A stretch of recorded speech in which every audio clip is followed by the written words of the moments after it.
চরম অনিশ্চয়তা নিয়ে গভীর রাতে ঘুমিয়েছিলেন তিনি। ঘুম যখন ভাঙল তখনও সূর্য ওঠেনি। বিছানায় মাথার কাছে থাকা মোবাইল হাতে নিতেই চোখে পড়ল হোয়াটসঅ্যাপের মেসেজটি। একটি ছোট্ট বাক্য, নো ওয়ান স্টে হিয়ার। এক লাইনের এই টেক্সট মেসেজের প্রেরক সাবেক প্রধানমন্ত্রী শেখ হাসিনা। বুঝতে তার কোনো অসুবিধা নেই শেখ হাসিনার এই বার্তার অর্থ। 4 শব্দের এই মেসেজটি ছিল তার সর্বশেষ নির্দেশ। তিনি দ্রুতই দেশ ছাড়তে বলেছেন। আগের দিন 3 আগস্ট পারিবারিক মাধ্যমে আত্মীয় স্বজনদের একই বার্তা দিয়েছিলেন তৎকালীন প্রধানমন্ত্রী শেখ হাসিনা। এবার নিজেই মোবাইলে টেক্সট করে সেই নির্দেশ দিলেন স্বজনদের। সাবেক প্রধানমন্ত্রী শেখ হাসিনার এক আত্মীয় সম্প্রতি এই তথ্য জানিয়েছেন তার ঘনিষ্ঠজনদের। তাদের একজন খবরের কাগজকে বলেন, দেশ ত্যাগ করতে না পারলে এখন তাকে জেলে থাকতে হতো। তিনি জানান, বিদেশে থাকা এই ব্যক্তি ছিলেন ক্ষমতাচ্যুত সরকারের গুরুত্বপূর্ণ দায়িত্বে ও সাবেক এমপি। শেখ হাসিনার দাদা শেখ লুৎফর রহমানের পক্ষের আত্মীয় তিনি। মোবাইলে নির্দেশ পাওয়ার দিনই গত বছরের 4 আগস্ট কারফিউয়ের মধ্যেই তিনি পরিবারের সদস্যদের নিয়ে দেশ ত্যাগ করে অস্ট্রেলিয়া চলে যান। এই আত্মীয় তাকে আরও জানান, শুধু বঙ্গবন্ধু পরিবারের সদস্য এবং নিকটাত্মীয়দের এই বার্তা দিয়েছিলেন শেখ হাসিনা। তৎকালীন শাসক দল আওয়ামী লীগের কোনো নেতা কিংবা সরকারের অন্য কাউকে দেশ ছাড়তে বলেননি তিনি। স্বজনদের অধিকাংশেরই বিদেশের নিরাপদ অবস্থানের বিষয়টি নিশ্চিত হয়ে 5 আগস্ট দুপুরে শেখ হাসিনা ছোট বোন শেখ রেহানাকে সঙ্গে নিয়ে দেশ ত্যাগ করে ভারতে চলে যান। সাবেক প্রধানমন্ত্রী শেখ হাসিনা সেই থেকে দেশটির রাজধানী নয়াদিল্লিতে অবস্থান করছেন। পরে শেখ রেহানা লন্ডনে চলে যান। রেহানার ছেলেমেয়েরা আগে থেকেই সেখানে রয়েছেন। সাবেক প্রধানমন্ত্রী শেখ হাসিনার নেতৃত্বাধীন রাজনৈতিক দল আওয়ামী লীগের কার্যক্রম নিষিদ্ধ করেছে অধ্যাপক ডক্টর মোহাম্মদ ইউনূসের বর্তমান অন্তর্বর্তী সরকার। হত্যা, গুম, দুর্নীতি, অর্থ পাচার সহ নানা অভিযোগে দায়ের হওয়া মামলায় গ্রেপ্তার হয়ে ক্ষমতাচ্যুত সরকারের প্রভাবশালী মন্ত্রী, প্রতিমন্ত্রী ও এমপিদের অনেকেই এখন কারাগারে রয়েছেন। গ্রেপ্তার হয়েছেন আওয়ামী লীগের শীর্ষ পর্যায়ের একাধিক নেতা, যাদের মধ্যে কয়েকজন সিনিয়র রাজনীতিকও রয়েছেন। তবে সাবেক প্রধানমন্ত্রী শেখ হাসিনার স্বজন বা আত্মীয়দের মধ্যে প্রায় সবাই দেশ ত্যাগ করে নিরাপদে বিভিন্ন দেশে চলে যেতে পেরেছেন। সরকার পতনের আগে তাদের গন্তব্য ছিল যুক্তরাষ্ট্র, কানাডা, যুক্তরাজ্য, অস্ট্রেলিয়া, সিঙ্গাপুর সহ বিভিন্ন দেশ। অবশ্য স্বজনদের একটি বড় অংশ প্রতিবেশী দেশ ভারতে রয়েছেন বলে জানা গেছে।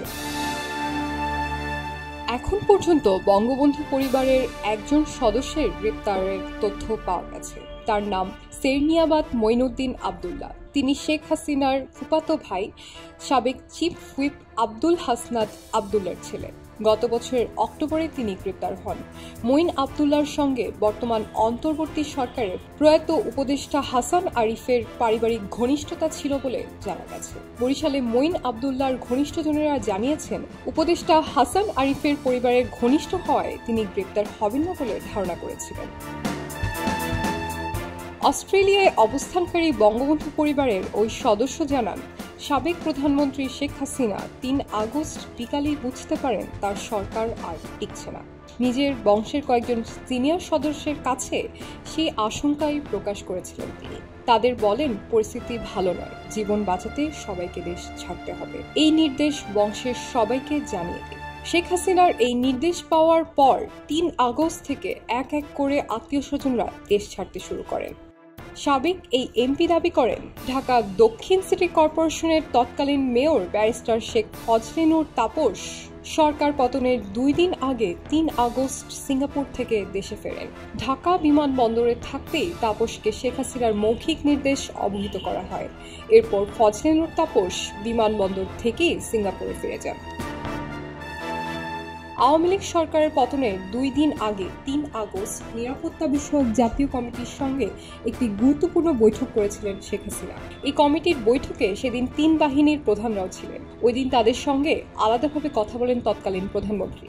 সেখানে সশস্ত্র বাহিনীর পক্ষ থেকে শেখ হাসিনাকে ছাত্র জনতার আন্দোলনকে কেন্দ্র করে উদ্ভূত দেশের সর্বশেষ পরিস্থিতি সম্পর্কে অবহিত করা হয়।